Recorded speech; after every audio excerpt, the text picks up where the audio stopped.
यहाँ पर तो बताओ किसकी और कितनी कितनी फसल जली है, आपको मुआवजा मिलेगा।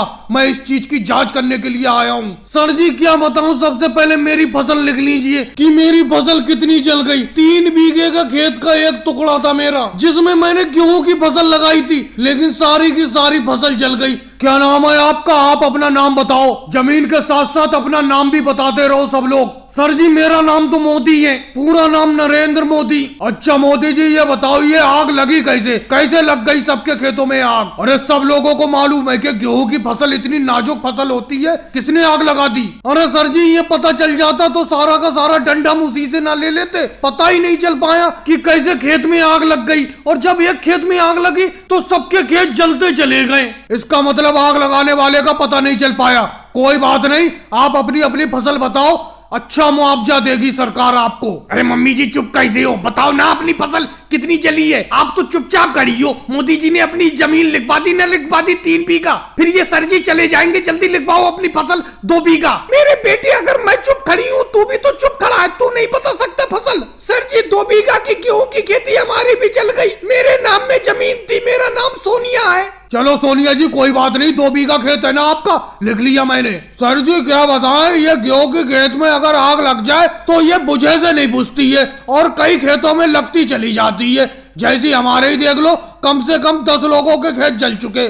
मेरी भी 2.5 बीघा की गेहूं की खेती जल चुकी है। मेरा भी नाम लिख लो, लालू प्रसाद यादव। वैसे सर जी ये तो बताओ मुआवजा मिलेगा कितना? अगर किसी का 1 बीघा खेत जला है तो उसे कितने रुपए मिलेंगे? क्योंकि मेरा भी 1 बीघा खेत जल चुका है। मेरा नाम केजरीवाल है, मेरा नाम भी लिख लो। केजरीवाल जी आम खाने से मतलब रखो, पेड़ मत गिनो। अरे जितने भी किसानों का अगर नुकसान हुआ है सरकार अच्छा ही मुआवजा देगी, इतना मुझे भरोसा है। फिर भी केजरीवाल जी ने बिल्कुल सही पूछा है, अगर बता देते कि 1 बीघा जले हुए खेत का कितना रुपया मिलेगा तो थोड़ा दिल को सुकून मिल जाता। मेरी भी आधा बीघा गेहूं की खेती जल गई, मेरा नाम लिख लो अखिलेश। और क्या गलती कर दी मेरे बेटे ने, बताओ? सोनिया जी ये तुम्हारा राहुल दूसरे गांव में बैलगाड़ी लेके गया था आबादी में, वहाँ इसका चालान हो गया था बैलगाड़ी का, लेकिन इसने अभी तक बैलगाड़ी का चालान का पैसा नहीं भरा है। इसीलिए हमें चालान का पैसा चाहिए, चालान का पैसा लेने के लिए आए हम। अरे मोदी जी कैसी बात करते हो, क्या बैलगाड़ी का भी चालान करता है? अरे मैं दूसरे गाँव में मेला देखने के लिए गया था,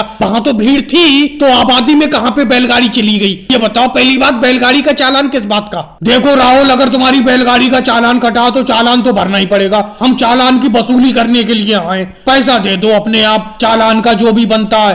मोदी सर जी देखना जरा इनका चालान का पैसा कितना बनना है। सब इंस्पेक्टर योगी जी कोई ज्यादा रकम नहीं है चालान की, बस थोड़ी सी रकम है, 55,555 रुपए की रकम है इनकी चालान की, बैलगाड़ी की। अरे जल्दी भरो भाई, और भी काम निपटाना है हमें जाके। कैसी बात करते हो मोदी जी, कह दो कि ये मजाक था, मजाक था। बताओ ये मजाक था क्या? अरे इतने रुपए का चालान, अरे इससे तो तुम बैलगाड़ी और बैल ही ले जाओ हमारे। मम्मी जी तुम चुप रहो, बिल्कुल बीच में मत बोलो, बिल्कुल भी मत बोलो। मैं बात कर रहा हूँ ना, मैं कर रहा हूँ। अरे मोदी इंस्पेक्टर साहब इतना तगड़ा चालान कैसे हो गया? अरे इतने की तो बैलगाड़ी भी नहीं है हमारी। मम्मी जी सही तो कह रही है, बैलगाड़ी ले जाओ हमारी। अरे इतना तगड़ा चालान हम नहीं दे पाएंगे। देखो भाई, नियम तोड़ोगे तो उसका पैसा तो देना ही पड़ेगा। तुमने नियम तोड़ा है, आबादी में अपनी बैलगाड़ी लेके गए थे। अरे बैलून किसी को मार देता तो, सींग ऊंग मार देता, किसी को चोट लग जाती तो क्या होता, इससे ज्यादा रुपए देना पड़ते। अब तुम अगर ये पैसा दे दोगे तो मैं ध्यान तो रहेगा कि हाँ नो एंट्री में लेके नहीं जाना है बैलगाड़ी को, चुका दो ये पैसा। मम्मी जी ऐसा करते हैं, इस बैलगाड़ी के चालान से तो बचेंगे नहीं, ना रहेगा बांस ना बजेगी बांसुरी। इस बैलगाड़ी को बेचकर ही इस बैलगाड़ी का चालान दे देते हैं, सारा कर्जा चुकता हो जाएगा और उसके बाद चालान कटने का झंझट भी नहीं रहेगा। सही कह रहा हूं ना, कह रहा हूं मैं मोदी इंस्पेक्टर साहब? और भाई लोगों को वीडियो को लाइक कर दो, चैनल को सब्सक्राइब कर दो।